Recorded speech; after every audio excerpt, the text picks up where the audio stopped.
Alhamdulillah wassalatu wassalamu ala rasulillah amma ba'd. Argument from fine tuning. یہ کائنات بہت زیادہ مضبوطی سے فائن ٹیونڈ ہے، مربوط ہے ایک دوسرے کے ساتھ. کائنات کا ہر ایک حصہ دوسرے حصے کے ساتھ بہت گہرائی اور بہت مضبوطی سے کنیکٹڈ اور مربوط ہے. اس کا مطلب ہے the universe is fine tuned. اور یہ فائن ٹیوننگ جو ہے، فائن ٹیوننگ، کائنات ٹیون ہوئی ہے اور بہت فائن کا مطلب باریک بینی سے، دقیق طریقے سے، حتیٰ کہ تھوڑی بہت تبدیلی بھی کائنات میں باشعور زندگی کو ختم کر سکتی ہے. تو یہ فائن ٹیوننگ کی کیا وجہ ہو سکتی ہے؟ کیا طبعی ضرورت ہے، نیچرل نیسیسٹی ہے، کیا بلائنڈ چانس ہے یا کوئی اور وجہ؟ بلائنڈ چانس کیا بلائنڈ چانس اس کی معقول وجہ ہے یا نہیں؟ سوال. جواب: اگر کائنات کی فائن ٹیوننگ کی وجہ بلائنڈ چانس ہے کہ تکا ہو گیا، تکا لگ گیا، جب تکا لگ گیا تو پھر یہ نہیں پوچھا جاتا یہ کیسے ہوا، بس تکا لگ گیا. تو یہ تکے میں یہ کائنات وجود میں آ گئی. اتنے بڑے بڑے پہاڑ اور اتنی بیوٹی، آپ اور میں، یہ سب تکے کا نتیجہ ہے. تو یہ آپشن، اس کو ہم تھوڑا سا کنسیڈر کرتے ہیں، کیا تکے میں کائنات وجود میں آ سکتی ہے؟ اگر تکا لیا جائے نا تو it justifies any irrational claim. اگر تکا لیا جائے تو کوئی بھی بے تکا سا دعویٰ انسان کر سکتا ہے. مثال کے طور پر کوئی کہہ سکتا ہے، آپ کو پتہ ہے آپ کے والد صاحب وہ نہیں ہیں جو آپ سمجھ رہے ہیں، بلکہ آپ کے والد صاحب وہ پنک کلر کے ایلیفنٹ ہیں جو مارس سے آئے ہیں. You be like pink elephant my father? Pink elephant کون سا فادر ہو سکتا ہے؟ وہ بھی مارس سے آیا ہے اینڈ یو آر کالنگ ہم my father. You are like ایسے کیسے ہو سکتا ہے؟ تو آپ کہیں گے چانس تو ہے. تو ہر چیز میں چانس تو ہے. آپ ایتھیسٹ سے کہتے ہیں کہ بھائی فائن ٹیوننگ جو ہے وہ اس طرح سے نہیں ہو سکتی. ایتھیسٹ کہتا ہے چانس تو ہے. تو ہم یہ کہیں گے اس کو، ٹھیک ہے پھر آپ کے father pink elephant from Mars, chance تو ہے. اسی طرح مثال کے طور پر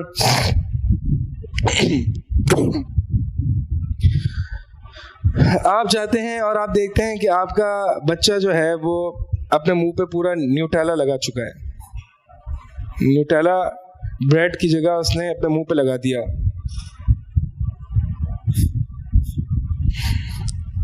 آپ تصور کریں ذرا اس کو، آپ کیا کریں گے؟ آپ کا رویہ کیا ہوگا؟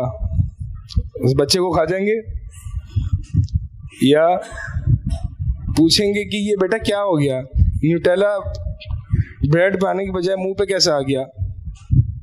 تو بچہ کہے گا بابا جی ہوا یہ کہ میں نے یہاں پہ اسٹیپ کیا، میرا ہاتھ کچن کی کیبنٹ پہ لگا، کچن کا کیبنٹ کھلا، نیوٹیلا کی بوٹل اوپر سے گرتی ہوئی آئی اور فین اتنا تیز چل رہا تھا کہ وہ نیوٹیلا کا بوٹل کا کیپ کھلا اور کیپ کھلتے ہی بوٹل میرے منہ پہ،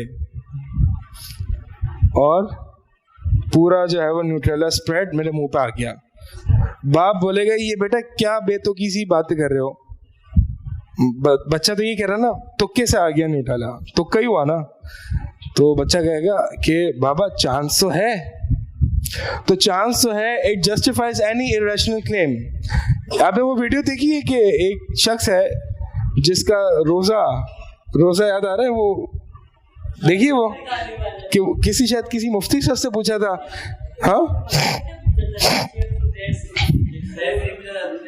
ہاں کسی سے پوچھا تھا کہ میرا روزہ اس طرح سے ٹوٹا ہے، اور وہ بھی ایسے ہی تھا کچھ 2 لیٹر. ہاں غلطی سے سب منہ میں جا رہا ہے، ایپل جا رہا ہے، شاورما جا رہا ہے، میں گر رہا ہوں تو بوٹل اوپر الٹی ہو کے میرے گلے کے اندر پانی جا رہا ہے، اور میرا روزہ ٹوٹ گیا؟ اس کا سوال تھا. تو بہرحال یہ ساری چیزیں جو ہے نا چانس تو ہے. تو صرف چانس ہو جانا کسی چیز کا it justifies any irrational claim. تو تکا جو ہے وہ تکے کی باتیں نہیں چلتی. ٹھیک ہے جی. دوسرا یہ کہ یہ ایتھیسٹ کا ڈبل سٹینڈرڈ ہے. ایتھیسٹ کہتے ہیں کہ جی تکا ہے. دیکھیں ایک بات بتاؤں میں آپ کو, یہ ایتھیسٹ جتنا بھی اس کو کہیں کہ تھیوری آف ایولیوشن کے ذریعے انسانیت یا جاندار وجود میں آئے, یہ ہے تکا ہی. ایتھیسٹ نے اس کو تھوڑا سا اس تکے کو معقول کیسے بنا دیا ہے, لاجیکل کیسے بنا دیا ہے کہ انہوں نے اس تکے کے ٹائم پیریڈ کو بڑھا دیا. انہوں نے کہا کہ یہ سب کچھ ہوتا رہا 13 بلین سال تک. یعنی تکا ایسے نہیں ہوا کہ ایک لمحے میں کائنات پیدا ہو گئی اور ایک لمحے میں جو ہے وہ انسان وجود میں آ گیا. نہیں, یہ کہتے ہیں کہ تھوڑا تھوڑا تھوڑا تھوڑا تھوڑا تھوڑا مختلف نیچرل سلیکشن کے ذریعے اور فطری عوامل کے ذریعے جو ہے وہ یہ دیگر جاندار وجود میں آئے, لیکن بہرحال تکا تکا ہی ہے. تو یہ ایتھیسٹ جو ہے وہ ایتھیسٹ کا ڈبل سٹینڈرڈ یہ ہے کہ وہ اپنی نارمل روٹین والی زندگی میں اس چانس والے سٹینڈرڈ کو نہیں اپناتے. ایتھیسٹ اگر جاتا ہے اور کوئی اس کو تھپڑ مارتا ہے, تھپڑ مارنے والا کہتا ہے بھائی تکے میں ہاتھ ہل گیا اور لگ گئی آپ کا, یہ ہاتھ آپ کے منہ پہ آگے چپک گیا, مجھے نہیں پتا کیسے ہوا. تو ایتھیسٹ کیا مان لے گا کہ چانس تو ہے؟ نہیں مانے گا نا. تو ڈیلی لائف میں وہ اس چانس کی اسٹریٹجی کو اپناتا نہیں ہے, لیکن جب کائنات کی ابتدا اور جاندار کی ابتدا کی بات آتی ہے تو پھر اس کو مانتا ہے. یہ ایتھیسٹ کے ڈبل سٹینڈرڈز ہیں, یعنی منافقت کہہ لیں.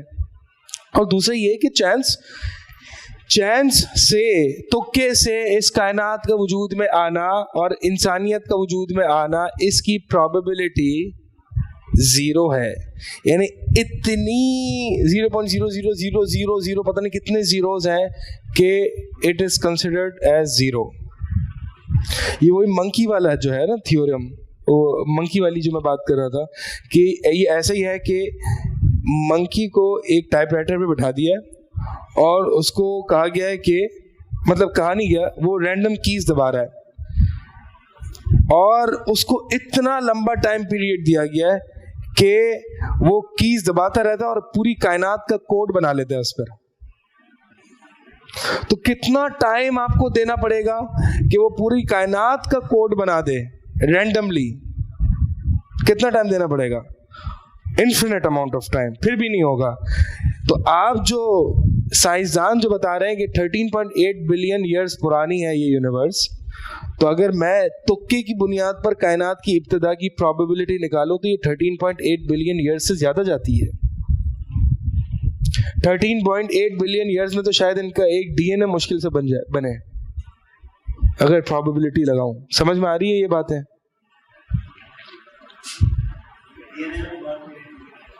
ڈی این اے والی بات میں یہ کہہ رہا ہوں کہ ایک منکی کو ٹائپ رائٹر پہ رینڈملی وہ کیز ٹائپ کرے تو بک لکھنے میں کتنی دیر لگے گی؟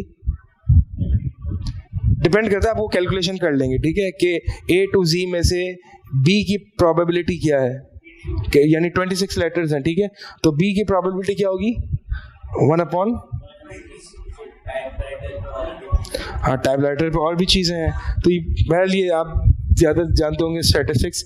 یہ مقصد یہ ہے کہ بہت سال دینے ہوں گے ایک بک لکھنے میں, تو کیا کائنات بنانے میں, اور وہ تو بندر ہے, وہ پھر بھی تھوڑا بہت اس کے ہاتھ ہیں. یہ آپ تو کہہ رہے ہیں یہ ہوائیں ہیں, یہ قوانین ہیں, یہ بس کچھ بھی نہیں تھا اور سب کچھ ایسا ہو گیا. تو ایک منکی کو بھی بٹھا دو, پوری کائنات کا اگر کوڈ لکھے گا تو اس کو بہت انفینٹ اماؤنٹ آف ٹائم لگے گا, پھر بھی وہ کائنات کا پورا کوڈ نہ لکھ سکے. تو 13.8 بلین ایئرز جو کہ آپ کہہ رہے ہو, اس میں تو شاید ڈی این اے نہیں لکھ سکتا. وہ ڈی این اے کا کوڈ, ایک بندے کا ڈی این اے مشکل سے لکھے گا وہ, ٹھیک ہے. کشتی والا, ہاں امام, وہ عام ایک دلیل ہے, وہ یہی ہے کہ امام ابو حنیفہ کا ایک دہریوں سے جو ہے وہ ایک ڈبیٹ سیٹ ہوئی, تو ایک ٹائم بھی سیٹ ہوا, ایک لوکیشن بھی سیٹ ہوئی, اور امام ابو حنیفہ نے کہا کہ فلاں اپوائنٹڈ لوکیشن پہ پہنچ جانا, ہم انشاءاللہ اس پہ بات کر لیں گے اللہ کے وجود پر. تو وہ دہریے جو ہے وہ وہاں پہ پہنچ گئے, امام ابو حنیفہ نہیں پہنچے. امام ابو حنیفہ تھوڑے لیٹ ہو گئے, تھوڑے لیٹ ہوئے, زیادہ لیٹ ہو گئے. جب وہاں پہ آئے جہاں پہ جگہ کا تعین کیا گیا تھا, تو دہریوں نے پوچھا کہ آپ لیٹ ہو گئے, آپ تو بڑے پکے ہیں ٹائم کے. تو امام ابو حنیفہ نے کہا ہاں, اصل میں دیکھ رہا تھا, سمندر کے کنارے پہ کھڑا تھا, تو میں دیکھتے دیکھتے ہوا یہ کہ درخت گرا, درخت سے لکڑیاں کٹیں اور اس میں کشتیاں بننا شروع ہو گئی, پھر زمین سے کیلیں بھی نکلنا شروع ہو گئی, خود بخود کشتی بنی, دیکھتے ہی دیکھتے میرے پاس آ گئی اور میں اس میں بیٹھ کے پھر آیا.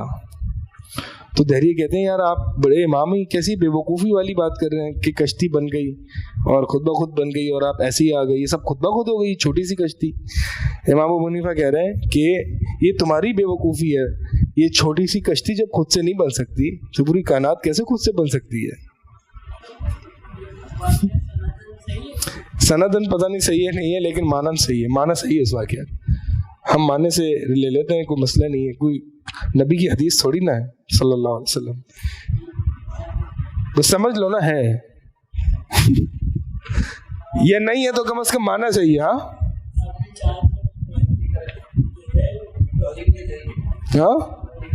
ہاں. دوسرا آپشن کیا تھا کہ فائن ٹیوننگ کی وجہ کیا ہو سکتی ہے, فزیکل نیسیسٹی یا نیچرل نیسیسٹی, کیا طبعی ضرورت ہے؟ نہیں, ایسا کچھ نہیں ہے, طبعی ضرورت نہیں ہے, کیونکہ طبعی ضرورت کے ہونے کے لیے آپ کو دلیل دینی ہوگی کہ یہ چیز ایسی ہی ہونی چاہیے. مثال کے طور پر آپ گھر میں انٹر ہوتے ہیں اور گھر میں دیکھتے ہیں کہ پانی کے گلاس کے اوپر چائے کا کپ پڑا ہوا ہے, تو آپ پوچھتے ہیں اپنے گھر والوں سے کہ یہ کیوں ہے؟ آپ کے گھر والے کیا جواب دیتے ہیں؟ اسے ایسا ہی ہونا تھا, اسے ایسا نہیں ہونا تھا. یہ چائے کا کپ کیبنٹ کے اندر بھی ہو سکتا تھا, یہ چائے کا کپ واش ایریا میں بھی ہو سکتا تھا, یہ چائے کا کپ آپ کے ہاتھ میں بھی ہو سکتا تھا محترمہ, لیکن یہ چائے کا کپ جو ہے وہ گلاس کے اوپر پڑا ہوا ہے, تو ضروری نہیں ہے کہ گلاس کے اوپر ہی ہو. طبعی ضرورت کا مطلب ہے کہ اس کو ایسا ہی ہونا تھا. دیر از نو ادر پاسبلٹی کہ it could have been elsewhere. سمجھ آ رہی ہے؟ آپ کا اس کرسی پہ بیٹھنا طبعی ضرورت نہیں ہے, کیونکہ آپ وہاں پہ بھی بیٹھ سکتے تھے, یہاں بھی ہو سکتے تھے, یہاں بھی ہو سکتے تھے. تو کائنات کا وجود میں آنا, کائنات کی فائن ٹیوننگ ہونا ضروری نہیں ایسی ہو, کیونکہ بہت سے ایسے فزسسٹ جو ہیں وہ کہتے ہیں کہ دوسری کائناتیں موجود ہیں اور اس میں مختلف قوانین چلتے ہیں. تو ایسی فائن ٹیون ہونا اس طریقے سے کہ باشعور زندگی یہاں پہ پائی جائے, یہ طبعی ضرورت نہیں تھی, بلکہ گریوٹی کچھ اور بھی ہو سکتی تھی, سمندر کا ٹیمپریچر کچھ اور بھی ہو سکتا تھا, جیسے کہ مارس وغیرہ میں ہے جہاں پہ باشعور زندگی نہیں ہے. ایسا ہو سکتا تھا لیکن نہیں ہے. تو کیا وجہ ہے پھر کہ جب نیچرل نیسیسٹی یعنی فزیکل نیسیسٹی نہیں, طبعی ضرورت نہیں ہے, چانس نہیں ہے, تو پھر فائن ٹیوننگ کی وجہ کیا ہوگی؟ جی, جب طبعی ضرورت نہیں ہے, چانس بھی نہیں ہے, تو فائن ٹیوننگ کس وجہ سے ہوئی ہے؟ ہاں, اس کے پیچھے کوئی مائنڈ ہے, اس کے پیچھے کوئی پاور ہے, اس کے پیچھے کوئی حکمت ہے, ارادہ ہے, علم ہے. یہ تمام صفات جو ہے وہ کس میں پائی جاتی ہیں؟ اللہ رب العزت میں. اچھا, کاؤنٹر آرگیومنٹ. جی, ایگنوسٹکس ہوتے ہیں, ان کی آرگیومنٹس ہی ہوتی ہیں, ان کی کاؤنٹر آرگیومنٹس ہوتی ہیں, ان کی دونوں کے لیے کاؤنٹر آرگیومنٹس ہوتی ہیں. کیونکہ ایگنوسٹک جو ہوتا ہے وہ اللہ کے وجود پر بھی بلیو نہیں کرتا اور اللہ کے عدم وجود پر بھی وہ ایمان نہیں رکھتا, بلکہ وہ لا الہ الا ولا الہ الا, نہ ادھر نہ ادھر, بیچ میں ہوتا ہے, کنفیوز رہتا ہے. کاؤنٹر آرگیومنٹس, اس فائن ٹیوننگ آرگیومنٹ کے کاؤنٹر آرگیومنٹس کیا ہے؟ پہلا argument, design is only an illusion. یہ ڈیزائن صرف ایلوژن ہے. یہ تمہیں لگ رہا ہے یہ ڈیزائن ہے, یہ ڈیزائن نہیں ہے. یہ تمہیں لگ رہا ہے کہ آنکھ دیکھنے کے لیے بنائی گئی ہے, یہ تمہیں لگ رہا ہے کہ کان سننے کے لیے بنائے گئے, یہ تمہیں لگ رہا ہے, یہ ایلوژن ہے, وہم ہے, خیال ہے, ایسا ہے نہیں. تکے میں ہو گیا تو ہو گیا. تو بھائی پھر on what ground scientific activity is justified? اگر یہ سب ایلوژن ہے تو پھر سائنٹیفک ایکٹیویٹی جسٹیفائڈ کیسے ہے؟ تم ہی بڑے سائنس کے چرچے کرتے ہو. تو سائنس کی ایک بنیادی سی ازمپشن ہے کہ science believes in uniformity of nature. Uniformity of nature کیا ہوتا ہے؟ کہ جیسے کل سورج نکلا تھا نا ویسے ہی آج نکلے گا. جیسے بادل آتے ہیں اور بارش ہوتی ہے تو ویسے ہی ہوتا ہے. جیسے زیادہ بارش آتی ہے تو زیادہ پانی آتا ہے. ٹھیک ہے, اس میں آپ کا سر بڑا ہل رہا ہے آپ کا. ہاں, کیوں زیادہ پانی اور زیادہ بارش سے کوئی آپ کا کچھ لینا دینا ہے؟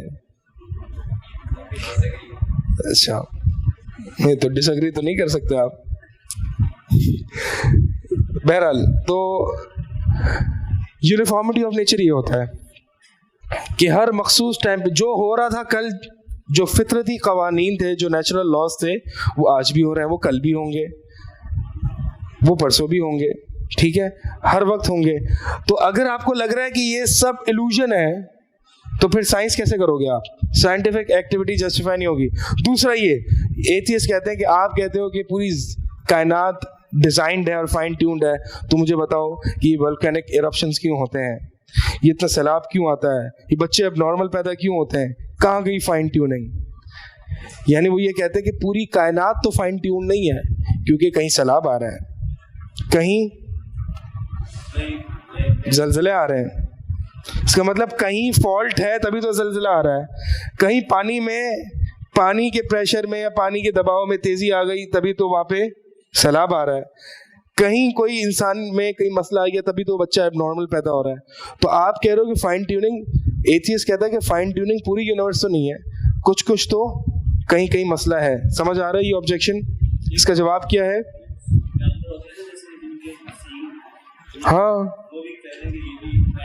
ہاں وہ بھی یہی کہتے ہیں کہ بھائی وہی نا ایبنارملٹی ہے, جانوروں میں ہوتی ہے, انسانوں میں ہوتی ہے. تو وہ کہتے ہیں, آپ کہتے ہیں فائن ٹیوننگ, تو کہاں ہے یہ fine tuning?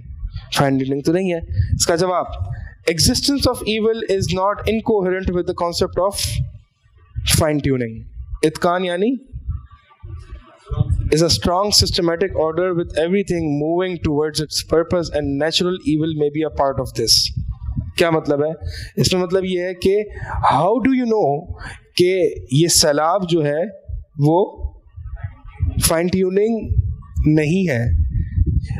all of this universe is finely tuned, اور یہ سیلاب آنا is a part of this finely tuned. میں نے آپ کو بٹر فلائی والا افیکٹ بتایا تھا نا کہ مطلب آپ یہ آرگیومنٹ یوں کریں گے کہ اے ملحدوں, تمہیں بٹر فلائی پر ہلاتی ہے تو تمہیں پتہ نہیں چلتا اس کا امپیکٹ کیا ہے, اور تم اس کے امپیکٹ جاننے سے قاصر ہو, تو تم ایک بڑے سے سیلاب آتا ہے, یہ والکینک ایرپشن ہوتا ہے, اس کا کیا کیا امپیکٹ پڑتا ہے, تمہیں کیسے پتا کہ یہ ایول ہے؟ یعنی ایسا ہوتا ہے کہ evil may be a part of a greater good. مثال کے طور پر ایک انسان بیمار ہوتا ہے, ٹھیک ہے, بیمار ہونے کے لیے اس کو دوائی کھانی پڑتی ہے, انجیکشن لگانا پڑتا ہے, سرجری کرنی پڑتی ہے, تو وہ تھوڑا سا ایول تو ہے لیکن فار اے گریٹر گڈ.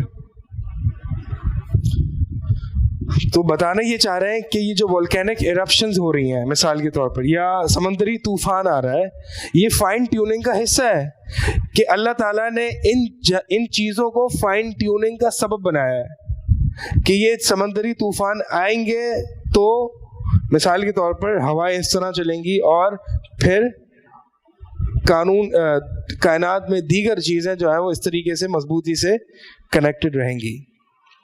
تو یہ بہت امپورٹنٹ ہے اس کا جواب کہ نیچرل ایول میں be a part of this. Clear ہے یا نہیں ہے؟ یہ کس کو سمجھ میں آ گیا ہاتھ اٹھائے.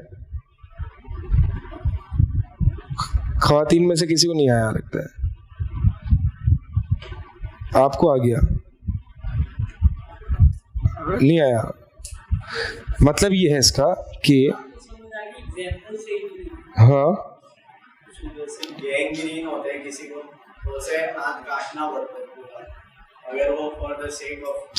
نہیں, اللہ تعالیٰ یہ جو جتنے بھی قدرتی آفات ہیں, ٹھیک ہے, یہ جتنی بھی یہ قدرتی آفات ہیں, اب میرے پاس کوئی اس کی سائنٹیفک ایکسپلینیشن نہیں ہے, ٹھیک ہے, کہ میں اس کو بتا سکوں, لیکن کم از کم اپنی رب کی حکمت پر اعتماد ہے کہ جتنے بھی نیچرل ایولز ہوتے ہیں یہ اس کا ایک مقصد ہوتا ہے, ٹھیک ہے. مثال کے طور پر بہت سارا ایسا ہوتا ہے کہ ہم یہ کہہ سکتے ہیں کہ یہ جو والکینک ایرپشن ہوتی ہے, مثال کے طور پر مجھے نہیں پتا اس کی سائنس ہے یا نہیں, والکینک ایرپشنز ہیں, وہ جو والکینو ایرپٹ ہوتا ہے, اب وہ جو والکینو ایرپٹ ہو رہا ہے وہ زمین کے لیے کچھ ایسا مٹیریل یا کانٹینٹ فراہم کرے کہ وہ زمین جو ہے وہ ایگریکلچر کے لیے قابل ہو جائے. تو زمین کی فائن ٹیوننگ کے لیے والکینک ایرپشن ضروری تھی کہ زمین جو ہے وہ ایگریکلچر کے قابل ہو جائے.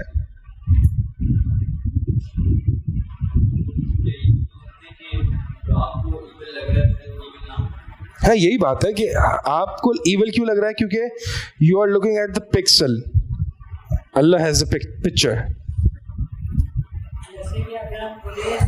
یہ ایسے ہی ہے کہ جیسے کہ بچے کو چھری نہیں دی جاتی تو اس کو وہ ایول لگتا ہے, لیکن you are looking at the greater picture. تو آپ کو پتا ہے کہ یہ اس کے لیے اچھی چیز نہیں ہے, لیکن بچہ اس کو ایول کرتا ہے. اسی طرح بچے کو جب انجیکشن لگتا ہے تو وہ تو یہی کنسیڈر کر رہا ہے نا کہ یہ ڈاکٹر میرے ساتھ برا ارادہ کر رہا ہے, لیکن اس کے ساتھ برا ارادہ نہیں ہو رہا, کیونکہ وہ ایک پکسل کو دیکھ رہا ہے, ڈاکٹر بگر پکچر کو دیکھ رہا ہے. ایسا ہو سکتا ہے جیسے آپ بولے سیلاب آئے تو اس سیلاب کے آنے سے جو بربادی وہ الگ ہے, کیا پتہ انشاءاللہ کوئی ضرور زندہ کرے, یہ بھی ہو سکتا ہے. لیکن لوگوں کی ایمانیات میں بہت فائدے ہوتے ہیں. ٹھیک ہے, اللہ تعالیٰ قرآن میں فرماتا ہے وَلَنُذِيقَنَّهُم مِّنَ الْعَذَابِ الْأَدْنَىٰ دُونَ الْعَذَابِ الْأَكْبَرِ لَعَلَّهُمْ يَرْجِعُونَ. ہم ان کو چھوٹی تکلیفیں بڑی تکلیف سے پہلے دیتے ہیں, یعنی آخرت کی تکلیف سے, تاکہ یہ اللہ کی طرف لوٹ آئیں. یا پھر اللہ تعالیٰ حجت قائم کرنے کے لیے بھی چیزیں دیتا ہے. تو بہرحال یہ بہت سارے فوائد ہوتے ہیں. یہ ایک پورا ایک یعنی نیچرل ایول, یہ is a part of fine tuning. اس کو مثال سے ایسے سمجھیں کہ خضر اور موسیٰ علیہ السلام کا واقعہ کون کون جانتے ہیں؟ خضر اور موسیٰ علیہ السلام جب ایک موقع پر گئے تو ایک بچے کو قتل کر دیا. ٹھیک ہے, اب بچے کو قتل کرنا اگر میں چھوٹی پکچر سے دیکھوں, نیرو مائنڈیڈنس سے دیکھوں, تو بچے کو قتل کرنا از این ایول, بری چیز ہے. لیکن جو ارادہ تھا اس کے پیچھے, جو مقصد تھا, وہ کیا تھا کہ وہ چھوٹا بچہ اگر بڑا ہو جاتا تو والدین کو کفر میں مبتلا کر دیتا, which was fine tuning.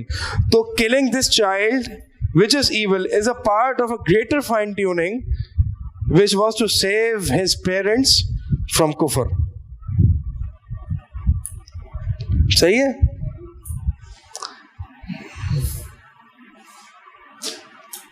یہ اسی ایک اور مثال, آپ آرکیٹیکٹ ہیں اور آپ ایک جگہ گھر بنا رہے ہیں, لیکن وہاں پہ پہلے گھر بنا ہوا ہے. آپ نے بہت اچھا گھر بنانا ہے وہاں پہ, ٹھیک ہے, آرکیٹیکٹ وہاں پہ بہت اچھا گھر بنانا ہے. تو اب آپ کیا کریں گے, اس کے اوپر ہی بنا دیں گے یا گھر کی توڑ پھوڑ کریں گے؟ پہلے توڑ پھوڑ کریں گے نا. تو اگر چھوٹی نگاہ سے اگر کوئی شخص دیکھے گا تو یہ کہے گا کہ یہ تو ایول ہو رہا ہے, یہ گھر کو توڑا جا رہا ہے, توڑ پھوڑ کر رہا ہے. جیسے کہ ہم دیکھتے ہیں جب سیلاب آ رہا ہے تو یہ تو توڑ پھوڑ ہو رہی ہے, حالانکہ وہ کیا ہو رہا ہوتا ہے, آپ ری بلڈ کر رہے ہیں, وہ بھی اچھے طریقے سے. تو آپ کا گھر کا ڈیمولش کرنا اور تباہ کرنا, اس کو برباد کرنا is a part of a fine tuning. اب واضح ہے یا نہیں ہے؟ بس واضح ہے, بہت, مجھے تو بہت ہی واضح ہے. اچھا جی بتائیں. ہاں ایسے ہی جدہ میں کیا, وہاں پہ حرم کے نزدیک جو ہے وہ بڑی بڑی ہوٹلیں توڑی جا رہی ہیں, تو وہ اس لیے توڑا ہے کہ اس سے کوئی اچھا پلان ہے, کوئی اچھی چیز بنانے کا پلان ہے. ایسے تو نہیں توڑ رہے نا وہ. اگر چھوٹی نگاہ والا ہوگا وہ کہے گا یہاں تو بربادی آئی ہوئی ہے, یہاں تو برباد کر رہے ہیں, حالانکہ کوئی گریٹر پلان ہوگا. ٹھیک ہے, اور کیا ہے جی؟ اور یہ ہے کہ یہ بڑی ایروگنس ہے کہ اگر آپ یہ دیکھیں, even if some part is for the sake of argument, اگر یہ میں مان لوں کہ if some part is not designed as you سے, کہ کہیں سیلاب آ گیا یا کوئی بچہ ایب نارمل پیدا ہو گیا, کوئی جانور ایب نارمل ہو گیا, تو if some part is not designed it is illogical to disregard the design part and the agent. آپ یہ دیکھیں کہ آپ ایک کمرے میں جاتے ہیں اور دیکھتے ہیں کہ بڑی جس طریقے سے چیئرز رکھی ہوئی ہیں, ڈیزائنڈ ہے نا, ایک ارینجمنٹ, ایک پیٹرن ہے. آپ دیکھتے ہیں کہ ایک خاص پیٹرن سے یہ کرسیاں رکھی ہوئی ہیں, اور پھر آپ دیکھتے ہیں کہ یہ بھی کرسی اس طرح رکھی ہوئی ہے. آپ روم میں انٹر ہوتے ہیں اور آپ دیکھتے ہیں یہ ساری کرسیاں جو ہیں وہ پراپرلی ارینجڈ ہیں, لیکن پھر آپ جب یہ دیکھتے ہیں کہ یار یہ کرسی ایسے کیوں پڑی ہوئی ہے, تو آپ اس کرسی کو دیکھ کے یہ نتیجہ نکالتے ہیں کہ یہاں پہ کرسیاں کسی نے ارینج کی ہی نہیں. کیوں؟ کیونکہ یہ کرسی ایسے پڑی ہے. It would be stupid of you کہ آپ ساری کرسیوں کی ارینجمنٹ کو اگنور کر دیں اور ایک کرسی جو کہ ارینج ہوئی بھی نہیں پڑی اس کی بنیاد پر آپ ایک قاعدہ کلیہ یا جنرل کنکلوژن ڈرائیو کر لیں کہ کلاس میں کسی نے کرسیاں ارینج کی ہی نہیں. ٹھیک ہے, مثال کے طور پر آپ کے باس آتے ہیں اور کلاس میں دیکھتے ہیں کہ کلاسز میں کرسیاں رکھی ہوئی ہیں, اور پھر اچانک سے یہاں پہ نظر پڑتی ہے اور کچھ کہتے ہیں یہ کلاس کبھی بھی ارینج ہوتی ہی نہیں ہے, کلاس کو ارینج کیا ہی نہیں کسی نے. تو آپ کیا کہیں گے؟ سر جی باقی کرسیاں تو دیکھیں نا, وہ تو ارینج ہوئی, ایک کرسی یہاں ہو گئی, اور وہ بھی میں نے کسی حکمت سے رکھی ہوئی ہے. اور وہ کیا حکمت ہے کہ یہ حبیب الرحمان صاحب اپنے پاؤں یہاں پہ رکھ سکیں. نیند آ رہی ہے؟ ہاں, تو یہی آرگیومنٹ ہے. ٹھیک ہے جی, کہ even if some part is not designed as you claim, it is illogical to disregard the designed part. کس کس کو یہ پوائنٹ سمجھ میں آیا؟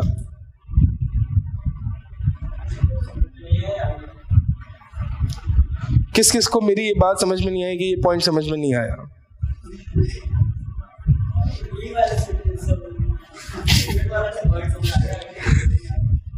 اچھا جی, چلو جی.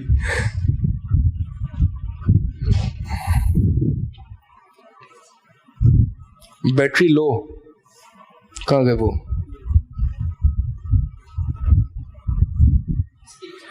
ابھی ہمارے پاس کتنا ٹائم ہے؟ ہمارے پاس پونا گھنٹہ ہے. ٹھیک ہے, اب ہم جو ہے وہ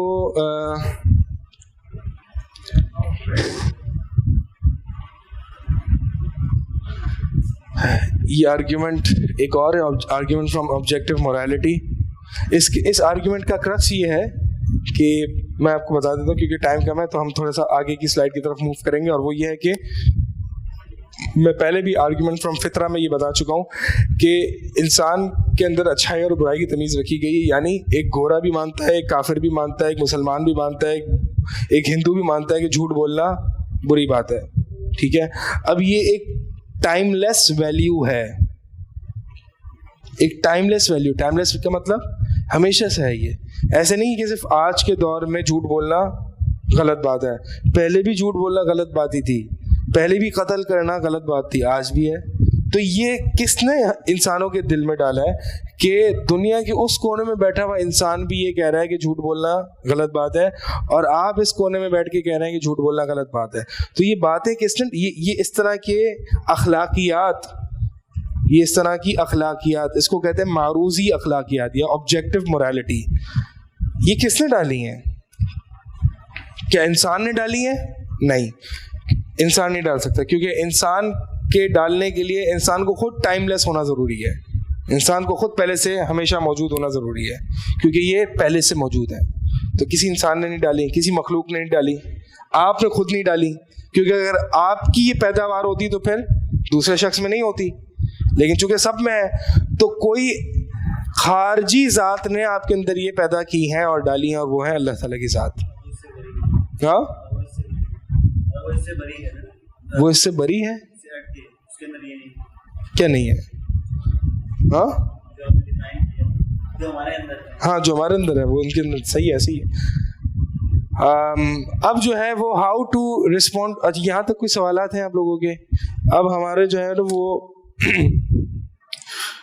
اللہ کے وجود کے دلائل, اس پہ ہماری کچھ بات ہو گئی کہ اللہ کے وجود کو ثابت کیسے کیا جائے. پہلی بات, کیا وہ دلائل ہیں جس کے ذریعے سے اللہ کے وجود کو ثابت کیا جائے. دوسری بات, وہ دلائل سمپل ہیں, بہت زیادہ کمپلیکس نہیں ہیں, اور قرآن نے بھی ہمیں اللہ کے وجود کے دلائل دیے ہیں. اب رہی بات یہ کہ ایتھیسٹ جو اگر کوئی ملحد آتا ہے آپ کے پاس, تو آپ نے اس کو کیسے ڈیل کرنا ہے, اس کے ساتھ کیا معاملات کرنے ہیں. کیا آیا کہ اس کو ڈنڈا لے کے مار دینا ہے کہ بھائی جاؤ تم تو کافر مرتد ہو گئے ہو, آئندہ میرا شکل نہیں دکھانا اپنی, یا پھر اس کو پیار سے سمجھانا ہے, یا پھر اس کو ڈانٹ کے سمجھانا ہے, یا پھر اس کو قید کر دینا ہے, کیا کرنا ہے اس کے ساتھ؟ ہاں ہاں لاسٹ ورک شاپ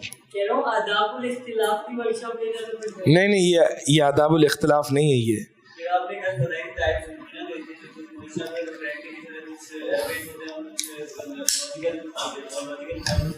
جی ہاں,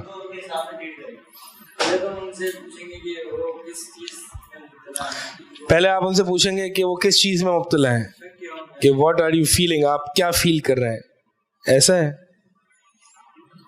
اور آپ بتائیں, آپ کل بتا رہے تھے آپ نے کچھ ڈیل کیا ہے, اوائڈ کیا. اچھا, کیسے اوائڈ کیا؟ بھاگ گئے, وہ آیا آپ بھاگ گئے, ایسے؟ ہاں اچھا ایسے.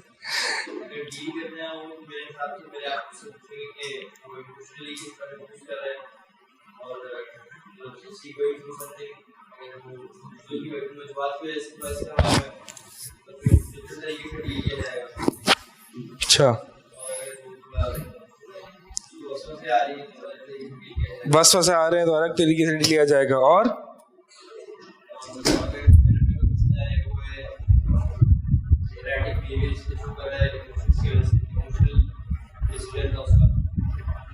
اچھا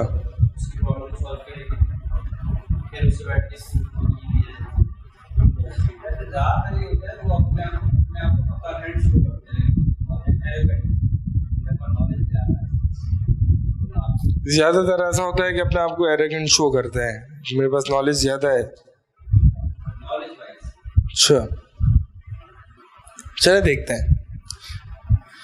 پہلے تو آپ نے جو ہے نا distinguish between different types of الحاد. آپ نے یہ دیکھنا ہے کہ یہ ملحد جو ہے وہ کس طرح کا ملحد ہے. ایموشنل ہے, ایموشنل ملحد کون ہوتا ہے؟ ایموشنل ملحد وہ ہوتا ہے کہ جس کا ساتھ کوئی ایموشنل ٹراما ہوا ہو, جس کے ساتھ کوئی بچپن میں کوئی قصہ ہو گیا ہو, جس کے ساتھ کوئی دیندار سے, کوئی مولوی صاحب سے, کسی عالم سے, یا کوئی عالم نے اس کو کوئی متنفر کر دیا ہو, کسی دیندار نے اس کو متنفر کر دیا ہو. ایموشنل, یہ ساری ایموشنل ہے. اور یا پھر اس کا گھرانہ دیندار ہے لیکن اپنے گھرانے میں وہ کچھ ایسی چیزیں دیکھتا ہے کہ جو بد اخلاقی ہیں, غیر اخلاقی ہیں, کہ وہ یہ کہنے پر مجبور ہو گیا یار یہ جب دیندار ایسے ہوتے ہیں تو میرا گھر تو ایسا ہے, میرے والدین تو ایسے ہیں. آج جیسے کہ یہ لوگوں کو ایموشنل الحاد میں ڈالنے کی بہت کوشش کی جاتی ہے. آج آپ نے بہت سارے ایسے جنرل اسٹیٹمنٹ سنے ہوں گے, مولوی تو ہوتے ہی ایسے ہیں, یہ 2 نمبر مولوی تو ہوتے ہی 2 نمبر ہیں. یہ داڑھی والے جتنے ہوتے ہیں نا, ان سے بچ کے ڈیلنگ کرنا بھائی, یہ پتہ نہیں کیا کیا کر رہے ہوتے ہیں. اور اپنے بچوں کو مولویوں کے پاس نہیں بھیجا کرو, یہ بھی اسٹیٹمنٹس ہوتے ہیں. ٹھیک ہے, یہ سارے بندے کو ایموشنل ایتھیزم میں یا ایموشنل الحاد میں ڈالنے کی کوشش کی جا رہی ہوتی ہے. یہ بہت زیادہ جنرل اسٹیٹمنٹس ہوتے ہیں. حالانکہ یہ جتنے بھی اسٹیٹمنٹس ہیں یہ ادر سائڈ پہ بھی اتنے ہی بلکہ زیادہ, اگر ہم اسٹیٹسٹکس نکالیں اور پروف کریں تو جو ہراسمنٹ کے کیسز لبرل سائڈ پہ ہوتے ہیں وہ بہت زیادہ ہیں, اگرچہ میڈیا پہ رپورٹ نہیں کیے جاتے اور اسٹیٹسٹکس میں اس کو دکھایا نہیں جاتا. ٹھیک ہے, اور اسی طرح بد اخلاقی جو ہے وہ آپ دیکھیں نا, مثال کے طور پر اگر ایک داڑھی والا سگنل توڑ کے جائے گا تو سب اس کو دیکھیں گے کہ مولوی نے سگنل توڑ دیا, اور بغیر داڑھی والا اگر سگنل توڑ کے جائے گا تو نارمل سی بات ہے. تو مطلب یہ ہے کہ وہ جو ایک بندہ ہے جو مولوی ہے جو کہ سگنل توڑ کے جا رہا ہے اس کو بہت زیادہ اچھالا جائے گا. اب وہ ایک نہیں, جب اچھالا جائے گا تو ایک نہیں لگے گا, اب وہ 100 بندے لگیں گے اور وہ جنرل اسٹیٹمنٹ میں تبدیل ہو جائے گا. تو یہ بھی ایک طریقہ ہے الحاد کو پھیلانے کا. الحاد کو پھیلانے کا ایک طریقہ ہے کہ لوگوں کو ایموشنل ایتھیزم میں ڈال دو کہ دیکھو یہ تو ایسے ہوتے ہیں, یہ تو ویسے ہوتے ہیں. تو ایموشنل ایتھیسٹ جو ہے وہ یہ کہ ان کے ساتھ بچپن میں کوئی معاملہ ہوا ہوتا ہے یا دین سے متنفر ہو جاتے ہیں, یا پھر جو ہے وہ پرسنل ٹراما کوئی مسئلہ ہوتا ہے, مثال کے طور پر کہ ان کے کسی قریبی رشتہ دار یا کسی کوئی حادثہ پیش آ چکا ہوتا ہے, تو وہ اس سوچ میں آ جاتا ہے کہ اللہ کو میں ہی ملا تھا, نعوذ باللہ, کہ اللہ تعالیٰ نے میرے ساتھ ایسا کیوں کیا, لہٰذا وہ اللہ تعالیٰ سے دشمنی میں نکل آتا ہے. یہ سارے ایموشنل ایتھیزم ہے. ٹھیک ہے, اس کو ڈیل کیسے کیا جائے؟ قرآن کی آیت ہے, پہلے قرآن کی آیت پڑھ لیں. یہ قرآن کی آیت ہے نا, یہ دعویٰ, کسی کو دین کی دعوت دینا, امر بالمعروف و نہی عن المنکر, یہ اصل ہے یہ آیت. اور وہ کیا ہے؟ ادعو الی سبیل ربک, اپنے رب کے راستے کی طرف لوگوں کو بلاؤ.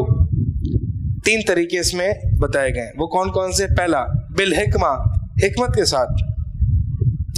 دوسرا والموعظۃ الحسنہ, اچھی نصیحت کے ساتھ. تیسرا وجادلہم باللتی ہی احسن, اور آرگیومنٹس اور ڈیبیٹس کے ساتھ, مناظرے کے ساتھ, اس کو کہتے ہیں جدال. لیکن جدال بھی کیسا؟ آرگیومنٹس کیسی؟ جس میں گالی گلوچ ہو نہیں, جس میں جو کہ احسن ہو. یہ دیکھیں موعظہ یہ حسن ہے, اور یہ جدال ہے یہ احسن ہے, یہ اسم تفضیل ہے جو کہ جانتے ہیں. ٹھیک ہے, تو جدال ہوگا تو سب سے بہتر ہوگا. یہ نہیں کہ والموعظۃ الحسنہ کہ سب سے بہترین نصیحت, یہ نہیں کہا, بلکہ بہترین نصیحت. لیکن جب جدال کی بات آئی نا تو سب سے بہترین جدال کرنا ہے آپ نے. بہترین, بہترین کا مطلب ضروری نہیں ہے کہ نرمی ہو اس میں. ٹھیک ہے, بہت سے لوگ حسنہ سے مراد لیتے ہیں کہ جس میں نرمی ہو. نہیں, ایک ڈبیٹنگ سکلز ہوتی ہیں, فن مناظرہ ہوتا ہے, وہ الگ بحث ہے, وہ الگ ٹاپک ہے, وہ الگ ورک شاپ ہے. ابھی جو مقصد ہے وہ آپ کو یہ بتانا ہے کہ دعویٰ الی اللہ کے یہ 3 طریقے ہیں. ابن تیمیہ رحمہ اللہ فرماتے ہیں کہ حکمت کے ساتھ, یعنی حکمت کے ساتھ دعوت دینا یہ ایسی ہے کہ کسی کو اشارہ کر دینا, بالکل جامع بات کہہ دینا کہ, اور یہ حکمت کے ساتھ جو دعوت ہے یعنی کسی کو تنبیہ کرنا, ریمائنڈ کرا دینا, چھوٹا سا, بہت تفصیل سے اس کو 1-2 گھنٹے کے دروس نہ دینا, بلکہ اس کو 1-2 منٹ میں ریمائنڈ کرا دینا. تو ابن تیمیہ فرماتے ہیں کہ یہ جو بالحکمہ ہے نا, یہ کن کے ساتھ ہے؟ یہ وہ لوگ ہیں جو علم بھی رکھتے ہیں اور عمل بھی کرتے ہیں, ان کے لیے یہ حکمت والا پہلو ہے. ٹھیک ہے, 3 طرح کے لوگ ہوتے ہیں. ایک وہ کہ جس میں علم اور عمل دونوں ہوتا ہے. دوسری کیٹیگری وہ جس میں علم ہوتا ہے عمل نہیں ہوتا. تیسری کیٹیگری وہ جس میں نہ علم ہوتا ہے نہ عمل ہوتا ہے, بلکہ الٹا مخالف ہوتا ہے حق کے. تو جس میں علم اور عمل دونوں ہے اس کو تنبیہ اور اشارہ کیا جائے گا, اور چھوٹا سا ایک ریمائنڈر دیا جائے گا, جیسے کہ اللہ کے نبی صلی اللہ علیہ وسلم صحابہ کو دیا کرتے تھے, جو قریبی صحابہ تھے, بڑے صحابہ تھے. ٹھیک ہے, جو آلریڈی دیندار ہے, جو آلریڈی دین پر عمل کر رہا ہے اور علم والا ہے, اس کو حکمت کے ساتھ. اور موعظہ حسنہ کس کو دی جاتی ہے؟ موعظہ حسنہ یعنی اچھی نصیحت. اچھی نصیحت میں مختلف سٹائلز اپنائے جاتے ہیں. یہ موعظہ حسنہ یہ اس میں اسپرچول اویکننگ ہوتی ہے, ایموشنل ریمائنڈرز ہوتے ہیں, اسپرچول لیکچرز ہوتے ہیں. ٹھیک ہے, یہ کن کو دیا جاتا ہے؟ کہ جس کے پاس علم ہوتا ہے لیکن عمل نہیں ہوتا, جو جانتا ہے کہ دین اسلام اچھا دین ہے, نماز پڑھنا اچھی بات ہے, اللہ موجود ہے, اللہ کی توحید واجب ہے, لیکن نماز نہیں پڑھتا, روزے نہیں رکھتا, عمل نہیں کرتا, تو اس کو جو ہے وہ دروس دیے جائیں گے, واعظ و نصیحت جس کو ہم عام زبان میں کہتے ہیں, واعظ و نصیحت. تو ایسا ایموشنل جو ایتھیسٹ ہے نا, یہ جانتا ہے اندر سے کہ اللہ موجود ہے, یہ جانتا ہے دین اسلام حق ہے, لیکن عمل میں وہ بگڑا ہوا ہے, اور اس عمل کو وہ دلیل بنا رہا ہے کہ, اور وہ بھی اس کو انٹلیکچولی کور کر رہا ہوتا ہے کہ میرے پاس ایتھیزم کے دلائل ہیں, یہ ہیں وہ ہیں. اصل میں جو ہے وہ ایموشنلی بگڑا ہوا ہوتا ہے, تو اس کے ایموشنز سیٹ کرنے کی ضرورت ہے. اور اس کے ایموشنز سیٹ کیسے ہوں گے؟ اس کو اچھی نصیحت کر کے, بڑی جاندار بلیغ اور فصیح نصیحت کر کے. اس کے سامنے آپ نے ریشنل آرگیومنٹس نہیں کھولنے, عقلی دلائل نہیں دینا اللہ کے وجود کے, بلکہ اس کو آپ نے, کیا تم اس سے منہ موڑ رہے ہو کہ جو احسن الخالقین ہے, ما غرک بربک الکریم, کہ تمہارے کریم رب کس چیز نے تمہیں دھوکے میں ڈالا ہے تمہارے کریم رب سے؟ کیا وہ تمہیں کھلاتا نہیں ہے؟ کیا تمہیں پلاتا نہیں ہے؟ کیا تمہیں 2 آنکھیں نہیں دی؟ کیا تمہیں 2 کان نہیں دی؟ اللہ تعالیٰ نے یہ قرآن میں طریقہ اپنایا ہے, یہ موعظہ حسنہ ہے, ٹھیک ہے؟ تو اس کو عمل پہ ابھارا جائے. اگر یہ ایموشنل ہے, اگر انٹلیکچوئل ہے ایتھیسٹ, اور یہ بات اسٹیٹسٹکلی بھی ثابت ہے اور لوگوں کے تجربے سے بھی ثابت ہے کہ انٹلیکچوئل ایتھیسٹ جو ہوتے ہیں وہ of all the atheist, intellectual atheist 1% ہوتے ہیں. انٹلیکچوئل ایتھیسٹ پتہ کون ہوتے ہیں؟ کون ہوتے ہیں؟ جو ذہین ہوتے ہیں, جو انٹلیکچولی یا لاجیکلی یا عقلی طور پر کنونسڈ ہوتے ہیں کہ وہ ایتھیسٹ ہے. یعنی وہ عقلی طور پر انٹلیکچولی ان کے پاس ٹھوس, اگرچہ ان کے نزدیک ٹھوس دلائل ہوتے ہیں ان کے نزدیک, ٹھیک ہے, یہ 1% ہوتے ہیں. تو ان کے ساتھ جو ہے وہ جدال کیا جائے گا, اور موعظہ حسنہ پہلے جدال کیا جائے گا. کہ جدال کیوں یعنی ڈیبیٹ کی جائے گی. وہ اگر آرگیومنٹ دے رہے ہیں تو آپ کاؤنٹر کریں گے, آپ آرگیومنٹ دے رہے ہیں وہ کاؤنٹر کر رہے ہیں تو آپ پھر سے کاؤنٹر کریں گے. ڈیبیٹ ہوگا, مناظرہ ہوگا, پھر وہ تھوڑا سا ہلکا ہوگا.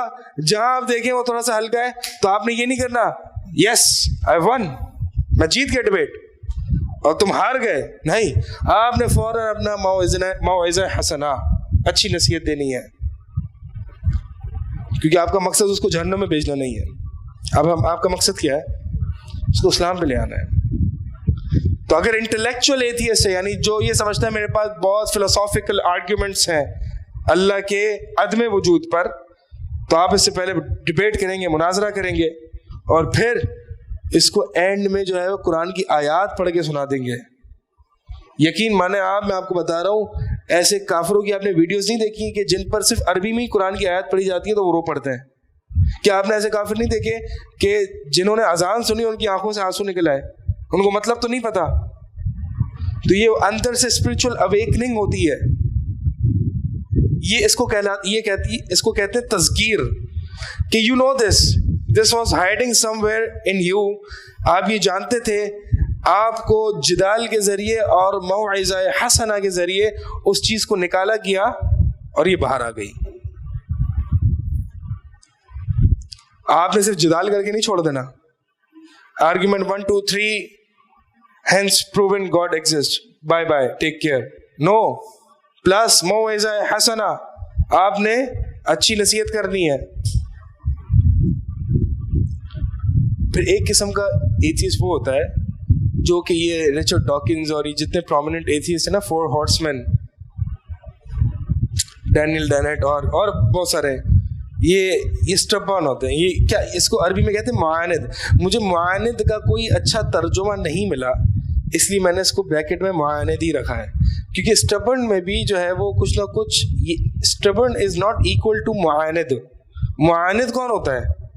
کہ جس کے پاس علم نہیں ہوتا, جس کے پاس عمل بھی نہیں ہوتا, اور تو اور وہ اتنا اپنے یعنی اس کے پاس ایک تو علم نہیں ہے اور عمل بھی نہیں ہے, اور اپنی جہالت پہ اتنا کانفیڈنٹ ہے وہ. مثال دوں آپ کو, مسلمانوں میں کوئی مثال ہے آپ کے پاس؟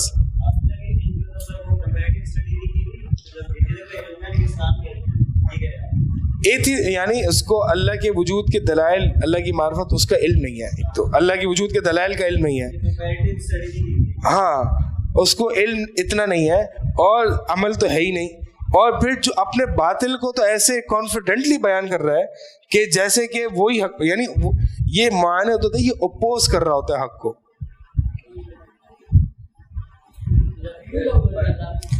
یہ جو ہے ایسے بہت سے لوگ ہوتے ہیں کہ جو جاہل ہوتے ہیں اور وہ اپنی جہالت پر بڑے کانفیڈنٹ ہوتے ہیں. ہاں یہ ایک اس کی اچھی مثال جو ہے وہ انجینئر مرزا ہے. وہ بندہ دین کے معاملے میں پلے درجے کا جاہل ہے, لیکن اس کے باوجود وہ باتیں ایسی کرتا ہے کہ اس سے بہتر کوئی نہیں ہے. وہ بھائی میں ان کی پتہ نہیں کلپ آئی تھی, وہ وہ کلپ میں بتا رہے تھے کہ میں وہ قرات کرتا ہوں کہ جو امام کعبہ بھی نہیں کرتا, اور پھر امام کعبہ کی ایک ایک کر کے ساری لائن سے اس نے جو ہے وہ ہر بڑے قاری کی تجوید میں غلطیاں نکالی ہیں, اور پھر خود پڑھا تو اس سے بڑی غلطی کر رہا ہے.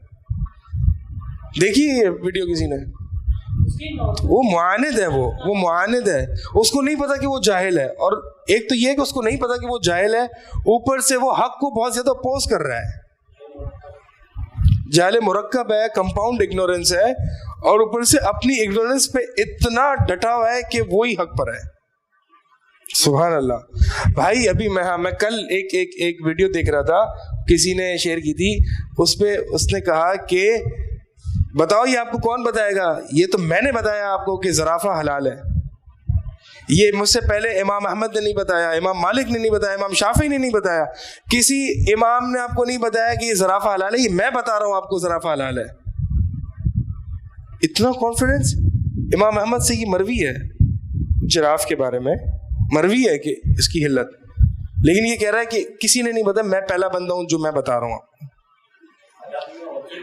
ہاں اب یہ مجھے نہیں پتا.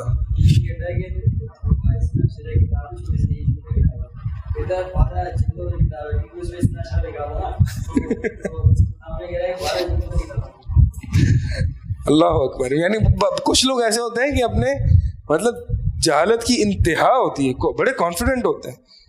ٹھیک ہے, تو ہم آپ کے سامنے نام اس لیے لے رہے ہیں, تھوڑا سا آپ سوشل میڈیا کا زمانہ ہے, میں نہیں بتاؤں گا تو آپ کو کوئی اور بتائے گا, اور آپ اس میں پڑھیں گے. ایک اور شخص ہے جس کا نام ساحل ادیم ہے, جو کہ دین کا علم نہیں رکھتا, لیکن دین کے معاملے میں وہ ایسی باتیں کرتا ہے, اتنے کانفیڈنٹلی بولتا ہے کہ وہ سب سے بڑا عالم ہے, اور اس کو سمجھاتے ہیں تو وہ سمجھتا نہیں, کہتا نہیں تم لوگ نہیں مانتے, تم لوگوں کی سمجھ میں نہیں آئے گا, میں زیادہ بہتر جانتا ہوں دین کا علم. اس طرح کی باتیں. ہاں مقصد یہ ہے کہ وہ بہت فضول باتیں کر رہے ہوتے ہیں, لیکن مقصد یہ ہے کہ اتنی جرت ہوتی ہے ان میں. یہ وہ معاندین ہوتے ہیں, ان سے صرف جدال کیا جاتا ہے. ہڈ بوائے بھی یہی ہے, پرویز ہدبہ یہ بھی یہی ہے, معاند ہے وہ.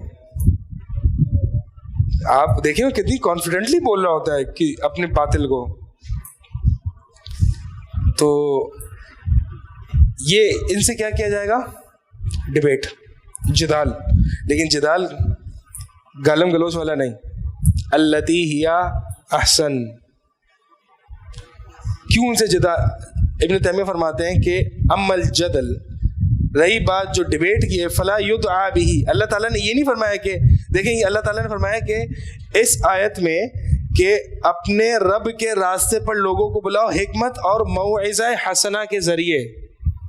جدال کے ذریعے اپنے رب کی طرف بلانے کا حکم نہیں دیا, کیونکہ اپنے رب کی طرف دو طریقوں سے بلایا جاتا ہے. ایک کیا ہے, حکمت کے ساتھ, اور ایک موعظہ حسنہ کے ساتھ. جدال کے ذریعے تو اس کے اٹیک کا جواب دیا جاتا ہے, اس کو رب کی طرف بلایا نہیں جا رہا. ٹھیک ہے, ترجمہ یہی ہے نا آیت کہ ادعو الی سبیل ربک, اپنے رب کے راستے کی طرف بلاؤ حکمت اور موعظہ یعنی اچھی بلیغ نصیحت کے ساتھ.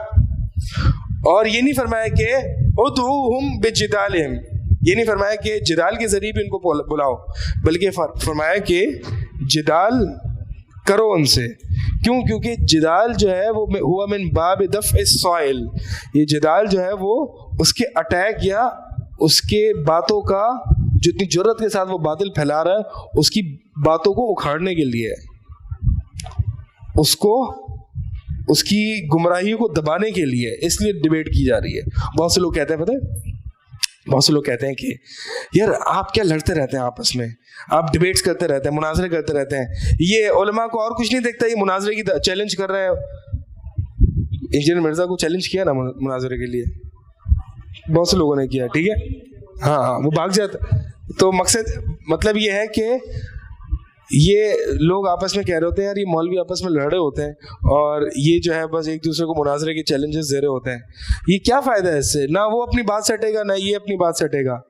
تو ہم نے ہٹانا نہیں, ہم نے اصل مقصد یہ ہے کہ اس کی جڑ کو کاٹنا ہے, اس کے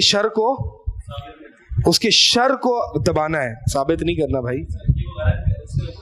ہاں مطلب ہاں اس کے شر کو دبانا ہے, دبانا ہے اس کے شر کو. یعنی وہ ایک زہریلے جانور کی طرح ہے, وہ ایک کینسر کی طرح ہے. اگر اس کو کھلا چھوڑ دیا جائے گا اس کو موعظہ حسنہ اثر نہیں کرے گی. کیوں؟ کیونکہ وہ معاند کی قسم میں آ چکا ہے. اللہ ماشاء اللہ اگر اللہ تعالیٰ چاہے تو مردہ دل کو بھی زندہ کر سکتا ہے, لیکن بات یہ ہے کہ وہ اب معاند ہو چکا ہے. اب اس کو موعظہ حسنہ کام نہیں کرے گی, اب وہ کینسر کی طرح گرو کرے گا. اگر اس کو چھوڑ دیا جائے تو اس کینسر کو وہیں پہ دبانا ہے, اور وہ دبائیں گے کیسے آپ؟ چیلنج دے کے, مناظرے کے ذریعے سے, ڈبیٹ کے ذریعے سے. یہی ابن تیمیہ, یہ جو کلام ہے نا یہ ابن تیمیہ کا ہے رحمہ اللہ, اور یہ جو بھی میں نے بات بتائی آپ کو یہ ابن تیمیہ رحمہ اللہ نے اس آیت کی تفسیر میں بات کہی ہے. تو ایتھیسٹ, ہاں آگے وہ میں آ رہا ہوں, میں نے یہ تو نہیں کہا کہ آگے آیت نہیں ہے. اوکے بائے, میں آ رہا ہوں. انٹلیکچوئل ایتھیسٹ سے آپ کا واسطہ پڑا ہے اس سے, ٹھیک ہے.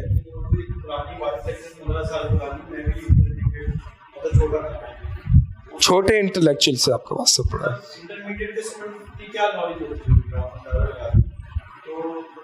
جیسے وہ کہہ رہا ہے میں نے سنا کہ اللہ نے فرمایا کہ ہر چیز کو جوڑے میں پیدا کیا, تو یہ دیکھو سائنس پروف کر رہی ہے ہر چیز جوڑے, آگے سے کاؤنٹر کر رہا ہے کہ نہیں کسی اسپیسیز کو مثال دے رہا ہے, وہ دیکھو وہ پروڈیوس ہوتی ہے ڈیولپ, ٹھیک ہے نا. اچھا لیکن میں اس سے بات کرتا تھا, کاؤنٹر کرتا تھا, وہ کہتا ہے یار تم بات کیسے کرتے ہو, کیونکہ میں نے جس سے بھی بات کی ہے وہ آگے سے کہتا ہے میں تمہیں قتل کروں گا, آج بھی اگر تم مجھے قتل کروں گا تو چھوڑ دوں, لڑنے پہ آ جاتا ہے.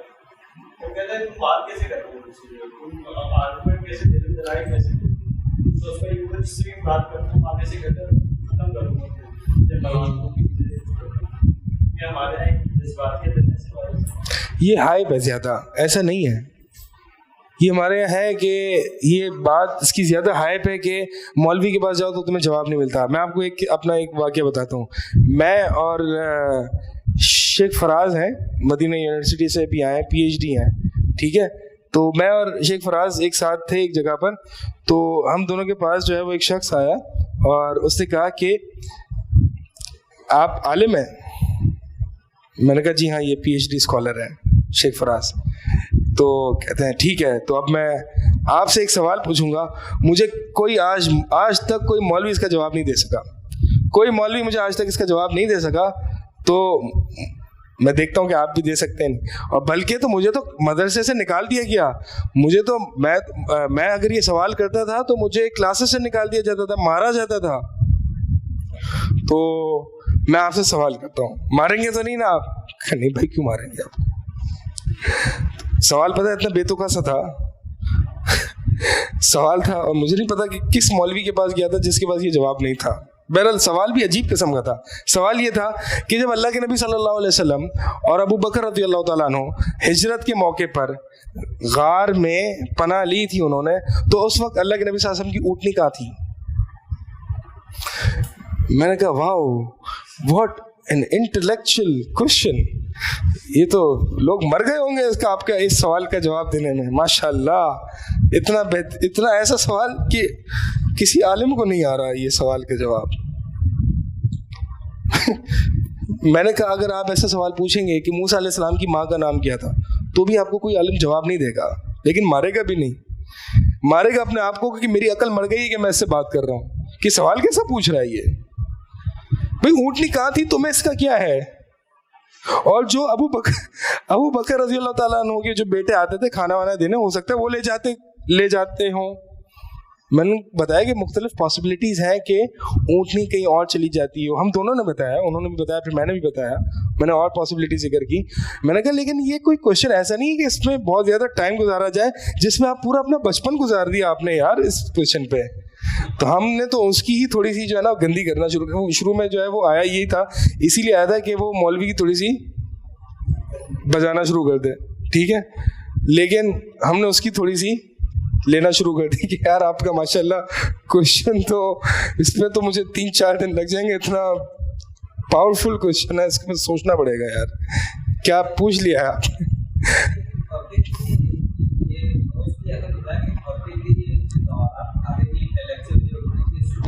ہاں ہاں, یہ بھائی میں نے ایسا نہیں سنا کہ یار میں نے سوالات کیے ہیں اور میرے اندر ایک تھا سوال کرنے کا, آپ جو بھی کہہ سکتے ہیں, وہ تھا, وہ چیز تھی سوال کرنے کی, ٹھیک ہے, اور میں کرتا تھا. مجھے تو کسی مولوی نے نہیں مارا آج تک, مارو اس کو قتل کر دو, یہ کیسے سوال کر رہا ہے. یہ صرف ایک طریقے سے ایک وہ یہ جو ہے نا ایموشنل اسٹیٹمنٹ ہے کہ تم کسی مولوی سے کوئی عقلی سوال کرو گے نا تو تمہیں مار دیں گے. ہائپ ہے.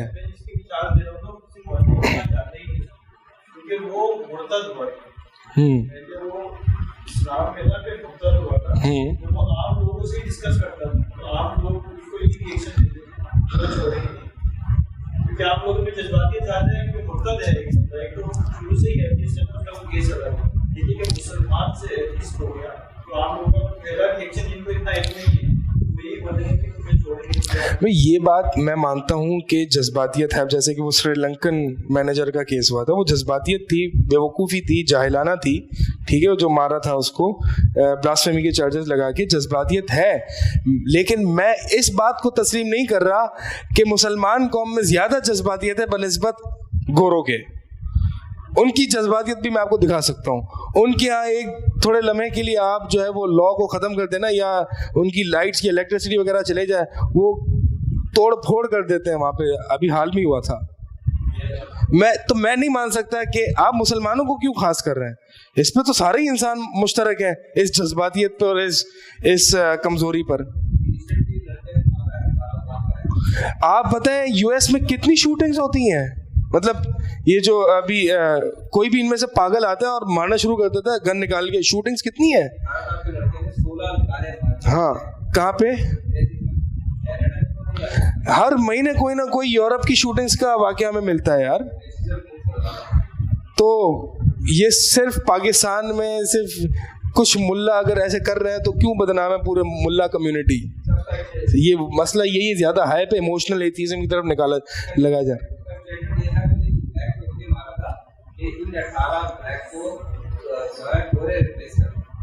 ہاں وہی اصل میں وہی ہٹلر والی ہے. ہٹلر کا یہی تھا نا, یہ تھیوری آف ایوولوشن جو ہے وہ یہ کہتے ہیں کہ گھوڑے جو ہیں وہ, یہ آپ کو پتہ ہے یہ انگریز جو ہے نا, آپ کو جتنا ہم لوگ ان کی پوجا کر رہے ہوتے ہیں نا, یہ آپ کو بندر سے بھی کم سمجھتے ہیں. یہ کہتے ہیں یہ جو ایوولوشنری سائیکل ہے کہ انسان جو مگرمچھ سے بندر, پھر بندر سے ہومو سیپینز, جو بیچ میں انسان آتا ہے کہ آدھا بندر آدھا انسان.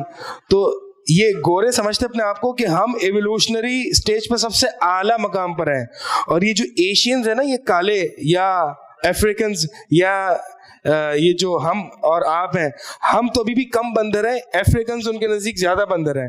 تو وہ یہ کہتے ہیں ان بندروں کو ختم کرو تاکہ گورے پیدا ہوں اور ہماری سویلائزیشن بڑھے, کیونکہ یہ بندر جو ہے نا, یہ جب تک رہیں گے تب تک یہ دنیا ترقی نہیں کر پائے گی. یہ ہٹلر نے جو ہے وہ سارے ملحد تھے نا, اسی لیے یہ جو ہے وہ جیوز کو قتل کر رہے تھے, اور جیوز بھی وہ یہ سمجھتے تھے کہ یہ جو ہے وہ ایوولوشنری سائیکل میں رکاوٹ بنتے ہیں.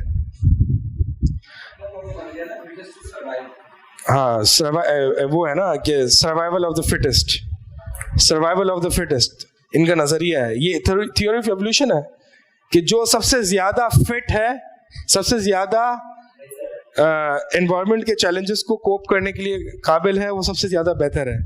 تو چونکہ ہم گھوڑے نہیں ہیں اس لیے ہم تھوڑے سے بندر نما ہیں, اور جو افریکنز ہیں وہ تو تھوڑے اور ہیں, اس لیے یہ کہتے ہیں وائٹ مینز برڈن, گورے آدمی کا بوجھ.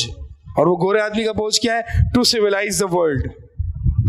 یہ جو کلونیلزم ہے یعنی استعمار, یہ کیا اسی لیے جاتا ہے کہ ان کو ہم سکھائیں کہ دنیا میں رہنا کیسے ہے, ان کی عورتوں کو ہم سکھائیں جو کہ جو عورتیں جو خیموں میں رہتی ہیں ان کو باہر نکالیں، کیونکہ یہ انسیولائز باربیرک بندر قوم ہے، ان کو ہم نے سیولائز کرنا ہے، یہ وائٹ مینز برڈن ہے.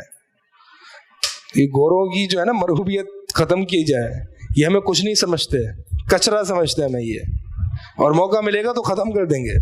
اس سے میری بات اس کا بھی نظریہ ہے کہ بھائی 100 جان جاتی ہے حالانکہ وہ دیش، لیکن نظریہ اس کا اتنا اسٹرانگ بن گیا کہ 100 ایشینس مر رہے ہیں تو وہ ایک بندے کے مرنے کے برابر ہے.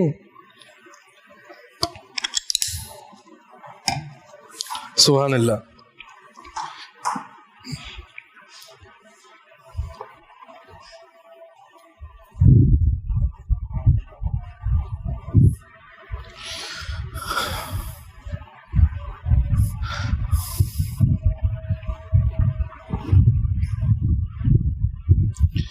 یہ قرآن وے میں تھوڑا سا یہ تھوڑا سا الیبوریٹ کر دیا ہے میں نے.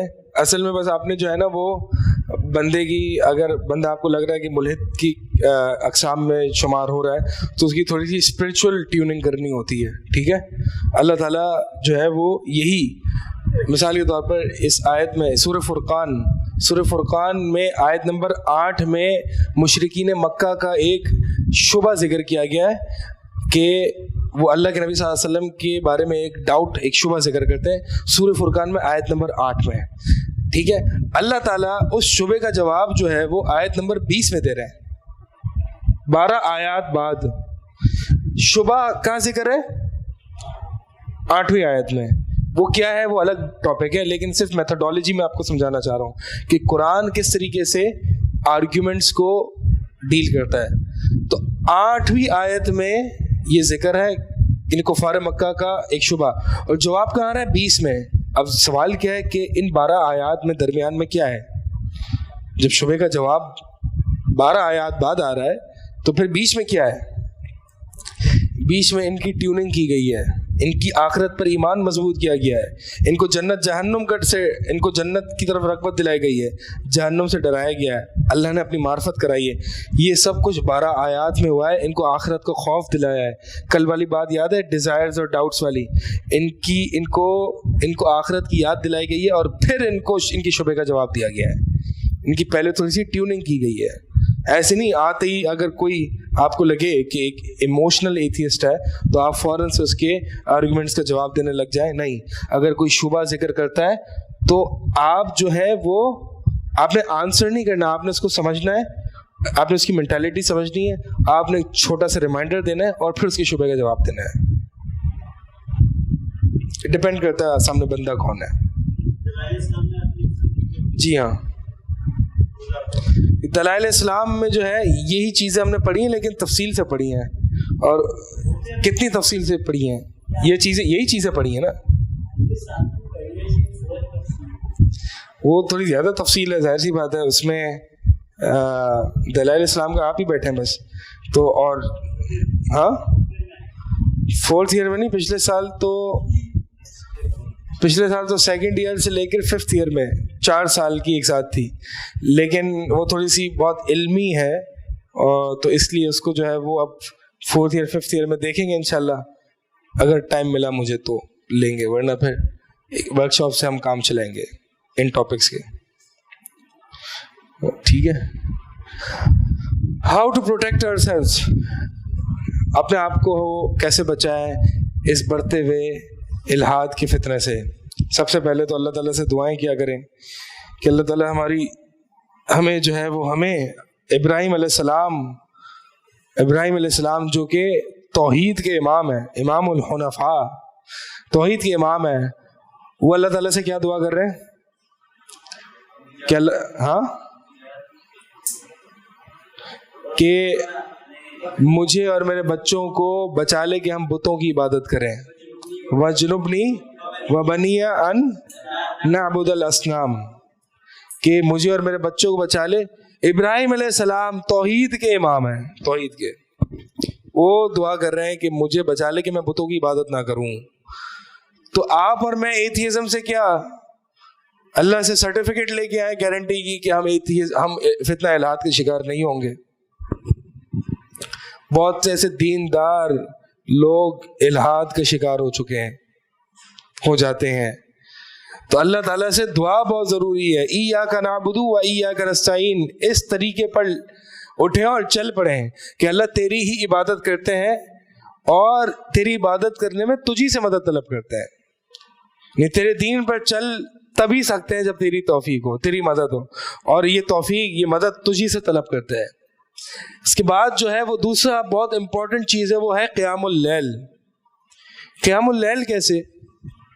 قیام اللیل اس طریقے سے کہ اللہ کے نبی صلی اللہ علیہ وسلم ایک موقع پر رات کے بیچ میں بیدار ہوئے اور آپ صلی اللہ علیہ وسلم گھبرا گئے اور کہا کہ سبحان اللہ، آج آسمان سے یہ فتنے نازل ہوئے ہیں، تو کون ہے جو ان خیمے والیوں کو جگائے؟ خیمے والیاں مطلب امہات المؤمنین.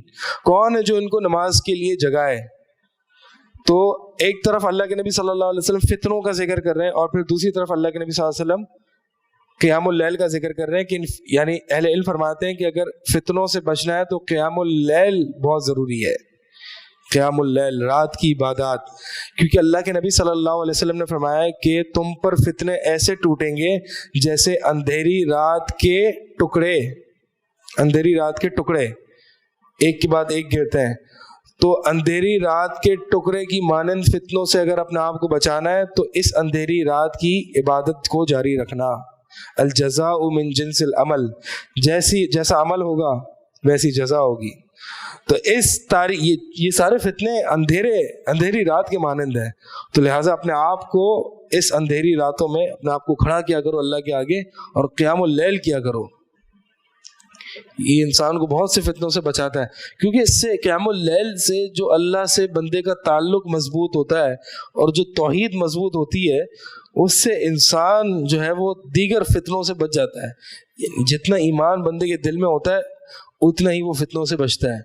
پھر جو ہے وہ تیسرا طریقہ وہ ہے علم اور صبر، علم حاصل کرنا.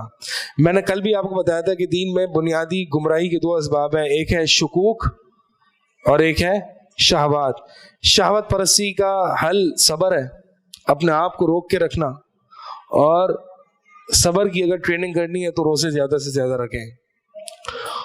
اور دوسرا جو گمراہی کا سبب ہے دین میں وہ شبہات ہیں، اور شبہات کا حل کیا ہے؟ یقین ہوگا تو پھر شبہ نہیں ہوگا. اور یقین کیسے آئے گا؟ علم حاصل کرنے سے. لہٰذا علماء کی مجالس میں بیٹھیں، اپنے بچوں کو علماء کی مجالس میں رکھیں. آج کل ہماری فیوچر جنریشن بھی ایک خطرے میں ہے کہ جو اسکول میں سکھایا جا رہا ہے. مجھے بھی کوئی بتا رہا تھا کہ 7th کلاس کی، یہاں کی بات کر رہا ہوں، 7th کلاس کے بچے کے سلیبس میں شاید سوشل اسٹڈیز سے پتہ نہیں کون سا تھا، اس میں یہ LGBTQ وغیرہ سب شامل ہے. 7th کلاس، اگرچہ OA لیولس کے جو سوشل سائنسز کے جو سبجیکٹس ہیں اس میں تو ہے ہی، یہ الحاد تو ہے، لیکن 7th کلاس تو ابھی دور کی بات ہے. یہ جو پتہ نہیں جوریسک پارک کے شاید کون سا کارٹون ہے، اس میں جو ہے وہ سیم سیکس اینیملز کی آپس میں لونگ دکھائی گئی ہے. بلکہ میں آپ کو ایک اور بات بتاؤں، میں اس دن گھر پہ بیٹھا ہوا تھا اور میری ایک بیٹا اور بھتیجی دونوں کھیل رہے تھے. میرا بیٹا جو ہے وہ 4 سال کا ہے، بھتیجی 5 سال کی ہے. تو دونوں کھیل رہے تھے اور بھتیجی میرے بیٹے سے کہہ رہی تھی کہ چلو ہم اس ڈاگی کو، یا اس کیٹ کو یا ڈاگ کو ہم اس کو جو ہے وہ سن بنا لیں یا ڈاٹر بنا لیں.